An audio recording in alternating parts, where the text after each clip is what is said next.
Assalamualaikum warahmatullahi wabarakatuh. Di sini saya akan memperkenalkan diri saya terlebih dahulu. Perkenalkan, nama saya Roza Septiana. Saya mahasiswa dari Institut Agama Islam Yasni Morobungo pada jurusan Pendidikan Guru Madrasah Ibtidaiyah atau PGMI pada semester 3. Di sini saya dan teman-teman saya yaitu Putri Hamdara dan Siti Nur Khafifah, kami akan membahas materi tentang media pembelajaran Al-Quran Hadis pada mata kuliah pembelajaran Al-Quran Hadis dengan dosen pengampunya yaitu Bapak Dedi Yusman MPDI. Baiklah, saya di sini akan menjelaskan pembahasan yang pertama, yaitu mengenai pengertian media pembelajaran. Apakah itu media pembelajaran? Berikut menurut beberapa para ahli. Yang pertama, yaitu menurut Latuheru, di mana dia berpendapat bahwa media pembelajaran adalah suatu alat atau benda yang digunakan dalam kegiatan belajar mengajar dengan maksud untuk menyampaikan informasi kepada siswanya. Selanjutnya, yang kedua, yaitu menurut Sadiman, di mana dia berpendapat bahwa media pembelajaran adalah segala sesuatu yang dapat digunakan untuk menyalurkan informasi atau pesan kepada siswanya, atau misalkan dari guru kepada siswanya. Selanjutnya yang ketiga yaitu menurut Syaram, di mana dia berpendapat bahwa media pembelajaran adalah teknologi pembawa pesan yang dapat dimanfaatkan untuk kegiatan pembelajaran. Jadi dapat disimpulkan bahwa media pembelajaran adalah suatu alat atau perantara yang digunakan oleh guru untuk menyampaikan informasi atau materi kepada siswanya agar tujuan pembelajaran dapat tercapai. Pembelajaran memiliki peran yang sangat penting untuk meningkatkan efektivitas dalam proses belajar mengajar, yaitu sebagai berikut. Yang pertama, yaitu dapat memperkaya pengalaman peserta didik, di mana dengan adanya penggunaan media pembelajaran ini, maka siswa akan lebih mudah memahami materinya. Seperti contohnya yaitu penggunaan media konkret atau nyata, seperti guru memperlihatkan gambar nyata bunga mawar yang pada awalnya siswa belum mengetahui bagaimana bentuk bunga mawar tersebut. Dengan diperlihatkannya oleh guru media pembelajaran tersebut, maka siswa dapat mengetahui, oh seperti itu bunga mawar itu.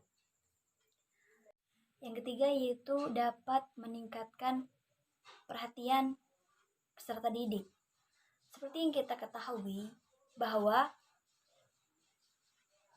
dalam pemberian materi kepada siswa kelas 1, 2, dan 3 itu membutuhkan media yang nyata atau konkret supaya siswa dapat dengan mudah menangkap materi yang kita ajarkan. Dan oleh sebab itu dapat menarik perhatian siswa dengan rasa ingin tahu mereka. Jadi dapat disimpulkan dari pembahasan saya tadi bahwa penggunaan media pembelajaran itu sangat penting dalam proses pembelajaran agar tujuan pembelajaran dapat tercapai dengan baik dan siswa dapat dengan mudah memahami materi apa yang kita ajarkan. Assalamualaikum warahmatullahi wabarakatuh. Perkenalkan, nama saya Putri Hamdara. Baiklah, di sini saya perwakilan dari kelompok 10. Saya di sini akan menjelaskan sedikit tentang media pembelajaran dalam perspektif Al-Quran dan Hadis. Media pembelajaran pada dasarnya merupakan bagian dari media atau alat pendidikan. Karena media pembelajaran salah satu bagian besar dari dua bagian media pendidikan.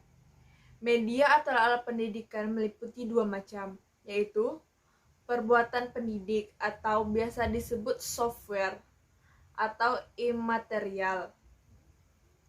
Mencakup media pendidikan. Pertama, perbuatan pendidik atau biasa disebut software atau imaterial. Mencakupi yaitu nasihat, teladan, larangan, perintah, pujian, teguran, ancaman, dan hukuman. Yang kedua yaitu benda-benda sebagai alat bantu. Bisa disebut hardware atau material. Mencakup meja kursi belajar, papan tulis, penghapus, kapur tulis, buku, pena, dan lain sebagainya.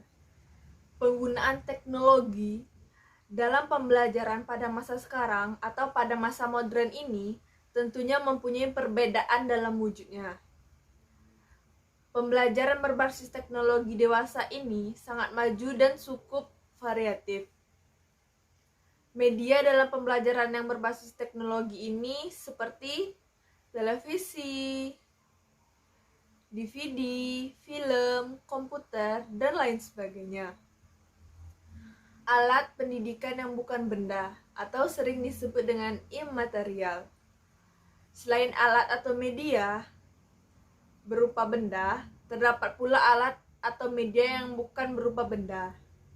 Di antara alat media pendidikan yang bukan berupa benda, itu adalah keteladanan, perintah atau larangan, ganjaran, dan hukuman yang akan dijelaskan berikut. Keteladanan. Keteladanan pada umumnya manusia memerlukan figur identifikasi yang dapat membimbing manusia ke arah kebenaran. Untuk memenuhi keinginan tersebut, Allah mengutus Nabi Muhammad menjadi teladan bagi manusia. Kemudian, kita diperintahkan untuk mengikuti Rasul, di antaranya memberikan teladan yang baik. Selanjutnya, perintah dan larangan. Perintah adalah suatu keharusan untuk berbuat atau melakukan sesuatu. Dalam hal ini, perintah itu bukan hanya saja yang keluar dari mulut seseorang yang harus dikerjakan oleh orang lain. Selanjutnya, ganjaran dan hukuman. Ganjaran adalah sesuatu yang menyenangkan, yang dijadikan sebagai hadiah bagi anak yang berprestasi baik dalam belajar, dalam sikap berperilaku. Yang terpenting dalam ganjaran hanya hasil yang dicapai seorang anak. Dengan hasil tersebut, pendidikan dapat membentuk kata hati dan kemauan yang lebih baik dan lebih keras pada anak itu. Ganjaran itu dapat dilakukan oleh pendidik dengan cara bermacam-macam. Antara lain, guru mengangguk-angguk kepala tanda senang, membiarkan suatu jawaban yang diberikan oleh anak seperti. Selanjutnya, guru memberikan kata-kata yang menggembirakan seperti pujian untuk anak tersebut. Selanjutnya, guru memberikan benda-benda yang menyenangkan dan berguna bagi anak-anak dan sebagainya. Dengan demikian, dipahami bahwa hukuman diberikan karena ada pelanggaran. Sedangkan tujuan pemberian hukuman adalah agar anak tidak terjadi pelanggaran secara berulang. Di dalam bidang pendidikan, hukuman itu dilaksanakan karena dua hal. Pertama, hukuman diadakan karena adanya pelanggaran, adanya kesalahan yang diperbuat. Yang kedua, hukuman diadakan dengan tujuan agar tidak terjadi pelanggaran. Baiklah, sedikit penjelasan dari saya sudah saya sampaikan. Selanjutnya saya serahkan kepada pemakalah selanjutnya. Assalamualaikum warahmatullahi wabarakatuh. Perkenalkan, nama saya Siti Nurkofifa. Saya akan menjelaskan manfaat media pembelajaran. 1. Bahan pembelajaran akan lebih jelas maknanya, sehingga dapat lebih dipahami oleh para siswa. Yang kedua, metode mengajar akan lebih bervariasi dan tidak semata-mata menggunakan komunikasi verbal melalui penuturan kata-kata oleh guru. Yang ketiga, siswa lebih banyak melakukan kegiatan belajar sebab tidak hanya mendengar keterangan dari guru. Yang keempat, pengajaran akan lebih menarik perhatian siswa. Yang kelima, memperjelas penyajian pesan agar tidak terlalu bersifat verbalitas. Sekian, terima kasih. Wassalamualaikum warahmatullahi wabarakatuh.